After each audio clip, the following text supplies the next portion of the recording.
Alright guys, so we're back at the shop here with Omar.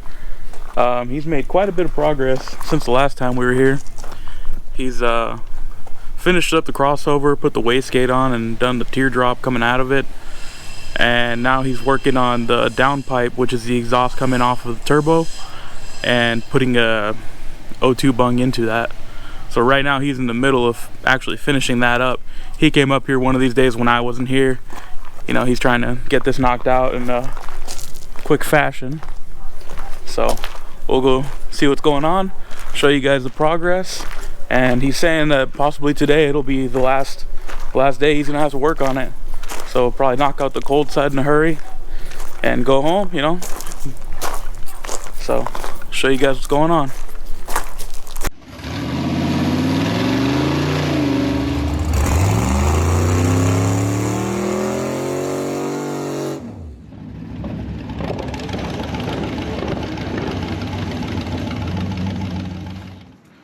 Alright guys, so today I'm talking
He's not a bitch of science. Yeah.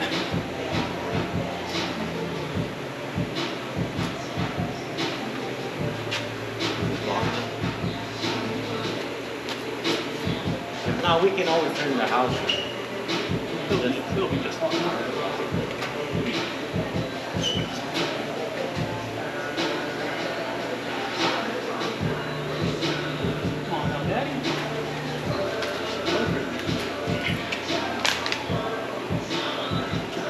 going downhill. Not the bad way. Yeah. I was gonna say, whoa, whoa, whoa, what are you talking about going down?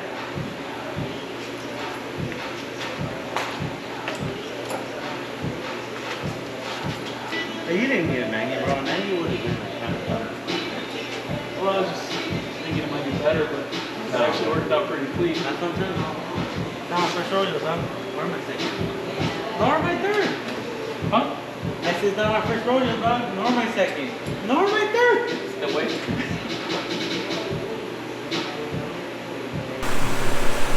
Well, right here we're just pretty much. I just need to finish the charge pipe, which I mean it's not long. You already know we're just going straight from that to the carbonate. Your downpipe's already pretty much done. I just gotta add the O2. So, how you said you wanted just a straight dump off, so this should. The only tricky part is we either gonna have to cut some more material off. Cause what? So in order to get it to the top, it's kind of weird. So this thing doesn't let it go through, right? Because I added another little bend. because as it was sitting, it almost shoots kind of into the oil pan. Okay. So in order for it not to shoot into the fucking oil pan, that's what I added this little bend down here for. It's just like straight down. But now because I added the bend, now the only way for it to go kind of in is through here. But okay, it fits in pretty nice, and then it just shoots straight down right next to the side of the frame rail. So that's the only shitty part. It's kind of just, it has to come in through the bottom, but okay, it should be cool. So but that's done. I want to just actually add an old two placement on here right now that I have. You might hand me a marker over there. There's a marker. Now it's gonna add the O2 right here.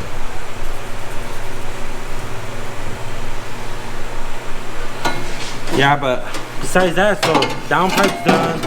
The dumping, I also have, that's already welded, done and welded. It's here, right here too. So just depends on how you want it. You can either kind of go like that. I kind of built it to be somewhat just like somewhere right there.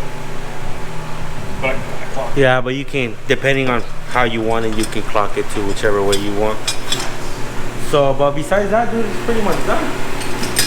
Have the downpipe, like I said, I just got to do the O2, and then this thing's gonna be somewhere right here. I have two bends here, and then right now I'm just trying to.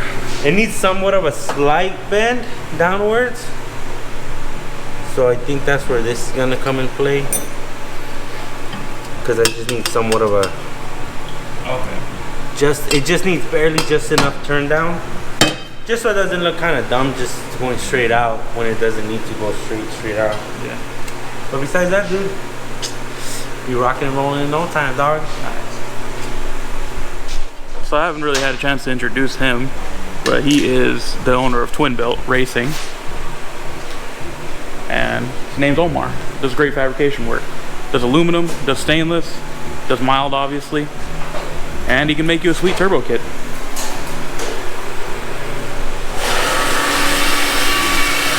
Does work fast.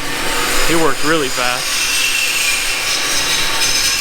I expected this to take probably like a week and a half or 2 weeks. He's gotten it done in maybe 3 or 4 half days because he has to go home and do other stuff other than this. He has a real job. Well, not a real job. He has a second job that he does mainly. So, getting it cracked.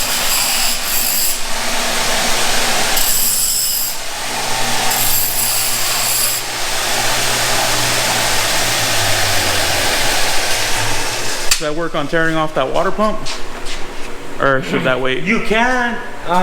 So I didn't drain out all the coolant, and that bitch is all still in there. So what I ended up doing was I just pulled the little U hose that you had right here to cross over on the outlets for the heater. I pulled that off, and then I have that bucket, and it's not even fucking. Probably got like a few quarts of fucking coolant in there, but I didn't know exactly how you want it. If I don't know exactly which side you want to pull the thing out. I just don't want to make a mess on the floor. That's kind of. I see what you're saying. So if you want to just use that bucket, drag it wherever you think you would make the least amount of mess, and try not to get the flex wet. If you're gonna get the flex wet, we'll just remove the crossover real quick. Okay. Yeah. Which I'm sure we might just have to, because once you pull this off too, it fucking. Yeah. So I'm not gonna be here for too long today, so. We want to just pull that out. That way I can at least fucking weld in those 2 bungs. I don't know if you brought gaskets too. Yeah, the water pump gaskets I should be able to reuse. Okay. They're brand new. Cool.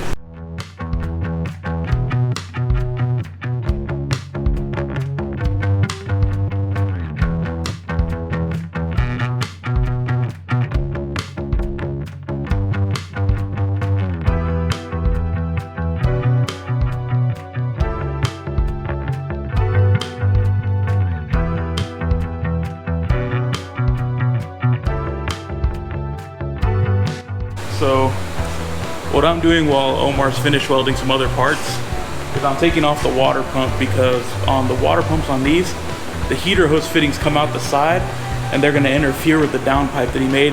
At least the rubber hose that I was using was gonna be in the way. So let me show you guys what I'm talking about. You can see those two barbs coming off the side of the water pump were for the stock heater, and I just used a piece of hose to loop it, but that piece of hose when the rest of the exhaust goes on isn't gonna fit anymore. So we're gonna pull those barbs out and either weld them or tap them, do whatever we have to do to seal them, and then put the pump back on. So he's giving me the easy thing to do, and he's, you know, fabricating. So I'll put you guys back on real time once I get this pump off.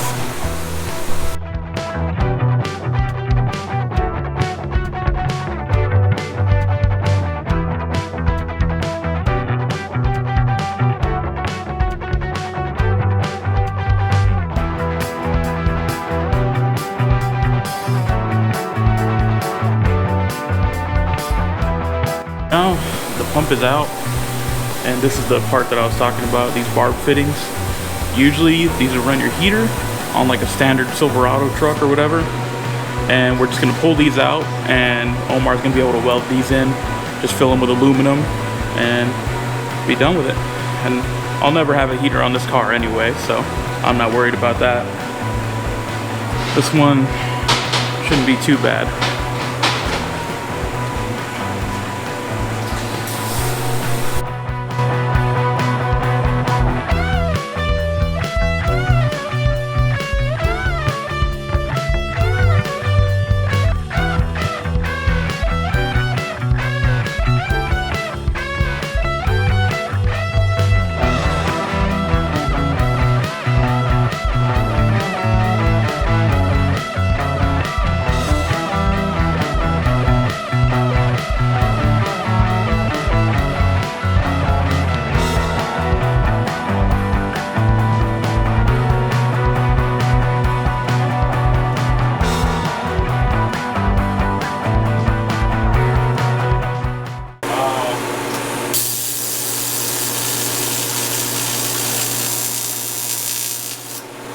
This sounds completely different. Yeah, it's just noisy, and DC's not, you know.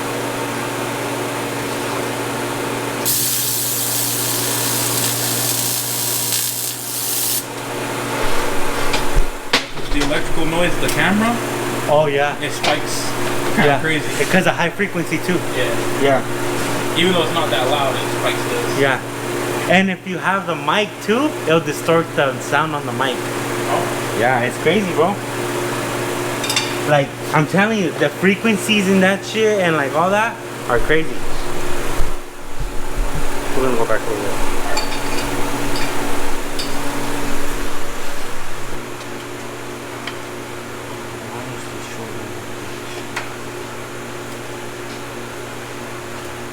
Does it weld better when you take like that high polish off of it? Kind of, because that's not like an actual polish, fool. Kind of coating, but it's also like they polish it in a machine, or the machine does something. So it has, yeah, it has a like certain compounds or whatever they use, you know. So sometimes that, the more you do it, the better. It just makes you a better fabricator. You know what I mean? I still think it's kind of crazy that you can just like look at it and be like, I need to cut this much off. Yeah, dude. And then get it right. Yeah, so that just comes with just with doing it too. Yeah, the first time I saw you doing this, where you just sit it there and you just grab something and you draw a straight line, I was like, that's kind of smart. Because if it was me, I tried to tape it and like mark it. You're like, my boy's doing 2035. Well, yeah, it's because, dude, so when I used to build the manifolds, sometimes you need a 1/4 inch off, and then you're like, well, how do I mark it real quick? Yeah. And so you learn just like how to mark it quick. So What 1/4 inch kind of looks yeah, well, so I don't know if you know this, but the marker straight like this, that's 1/4 inch. And then when you tip it on the black side, that's 1/8 of an inch. So I've come. my fucking mind. I've come to learn that. What? So when I was doing manifolds, one time I needed a 1/4 inch. So I drew a 1/4 inch on the pipe, set the pipe on the table, And when I put the marker, I'm like, oh, it's perfect flat. So Smart. dude, I guess when you actually gotta work fast, you learn how. yeah, so that's what it's pretty much, that's what it is.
This hose is gonna tip up just a hair. I don't know if that really affects it too much.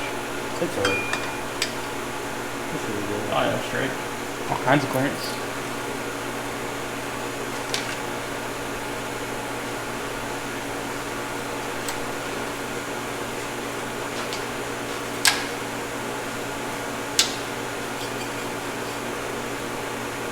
Yeah, I actually just changed that timing cover not that long ago. Oh, really? So that's why I knew I had brand new water pump gaskets. Yeah, and I forgot to text you too. I was gonna tell you, I'm like, hey, just make sure you need new of those gaskets. Cause we're gonna end up shit. Brown, once you're done with this, I'm gonna redo that feed line. I went and bought that at AN4 kit you were telling me about.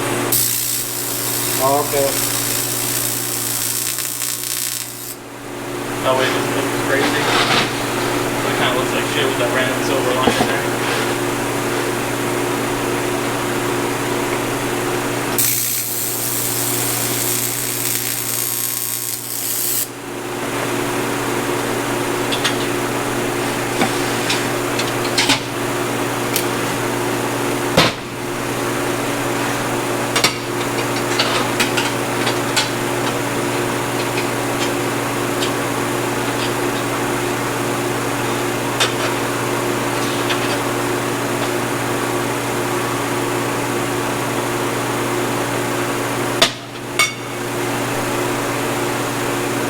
Put it on the bike now. Well, you can put it in the bike, so I'm saying, if you want.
So what I'm doing now that Omar's basically gotten all 99% of the fabrication done, he just has to do some finish welding, is I am redoing the pressure line, the feed for the turbo. So turbos are exhaust driven accessories that you bolt onto the car, onto the exhaust side. They're driven by the exhaust gases from the engine, and then they spin an impeller wheel on the cold side. This guy, the aluminum guy, you guys probably can't see it too well. This side's the cold side, the shiny side. This side's the hot side, the more dull cast iron side. So all you're doing is you're spinning a little fan inside with the exhaust pressure. The other side is then compressing cold air and shoving it into the engine, therefore making boost. So the reason I'm building the high pressure line is because you got to have oil on the bearing on that fan, which in this case is a journal bearing. So basically how you guys saw me put the crankshaft bearings in my engine, that's kind of the style of bearing it is. So it needs high pressure oil to float it. Otherwise it'll just be metal on metal and you destroy a turbo in a hurry. So the pressure line is this guy right here. Let's see if I can get a good shot. You guys can kind of see it right here where my hand is. There's a fitting coming off the engine where it's feeding oil pressure to an external hose, this guy. Then I'm just routing it away from the exhaust because it's going to be full of oil. And then it's just going to feed through the top of the turbo. The cartridge in the center would be what houses the bearings. And then it's going to drain off of this dash 10 line down here back into the timing cover, which you guys saw me install previously. So that's the plan. All I'm doing is I'm routing the line. It's going to be kind of long, which is fine, I think, and I'm just routing it away from all the hot stuff, making sure it's clearing everything. I was going to run it underneath the water pump, between the balancer and the water pump, and use P-clamps to hold it out of the way of the pulleys, but this just makes more sense to me. And I'm switching from this high pressure like brake hose line, this stuff, this stainless braided stuff, to an all black nylon braid that's Pt.2, which is similar to that, and it shouldn't be too bad. Eventually I would like to actually switch this line out on top that I have for the steam port to the same style of stuff, because everything else is black and all that stainless braided stuff sticks out like a sore thumb. So for now, I'm getting all that little stuff done and out of the way so that I can bolt back on the rest of the parts for the turbo kit. So shouldn't be too much longer. Then I got to go in and reroute the O2 sensor wire harness so that we can plug it back into the sensor on the passenger side, because it used to be on the driver's side. So little things here and there, but we're plugging away at it. That's what I'm gonna get cracking on. So I'll put you guys on a time lapse and we'll keep going.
Today, wrapping up, this is call it the second day of working on the car. Omar had to bounce out early. It's actually a holiday, so he's doing me a real big favor by coming by. He had some other business to take care of, but we got basically everything for the fabrication side is done. All that needs to happen is some finish welding on the cold side piping. We already have the O2 bung in the down pipe itself, 3-inch, and we just need to put the blow-off valve on the cold side, or actually I think he actually welded the flange. Let me find it real quick. So this is gonna be the cold side. As you can see, he's marked off where the blow-off valve is gonna go. I'll try and get some video of him putting that on and installing it, but right now he just has this piece tacked up, so it's not fully welded yet. He's gonna take some time to fully weld this and clean it out. Then we're gonna install it on the car. Right now I'm still battling just with the pressure line going to the turbo, the feed, and I was just installing the water pump back on since we plugged off the heater core fittings, or the heater fittings. Let me put this back before I break it. Yeah, so I'll actually show you guys that. It looks pretty cool now. So you can see there, the nipples for the heater core are gone, or for the heater. And we got the downpipe in. I got to replace this V-band here. It's the wrong one. And same here. This V-band decided to break on me, so it's just a rusty one from the old setup. So I just got to get 2 new V-band clamps, 3-inch. And the feed line's there. I'm just putting in some tabs to keep the line from kind of moving in the air, because it does run kind of close to the exhaust. Not super close, but I'm feeling a little bit concerned about it, so I'm just gonna make sure those don't move while the car is running. Like I was saying, I just gotta finish up some plumbing. We have these push connect fittings that I kind of showed you guys during the car install video, if I can find them. Yeah, these guys. I'm gonna have to get a 90 for the blow-off valve, and then I think I need one for the wastegate, unless you can just run it on spring. I think you just run it on spring, and you don't have to put a fitting in it, but I'll put one in there just to have it. But yeah, just these little guys for the hard tubing that pushes into them, and that'll be to reference the fuel pressure gauge, or fuel pressure regulator. Needs to be referenced now because we're gonna be making boost.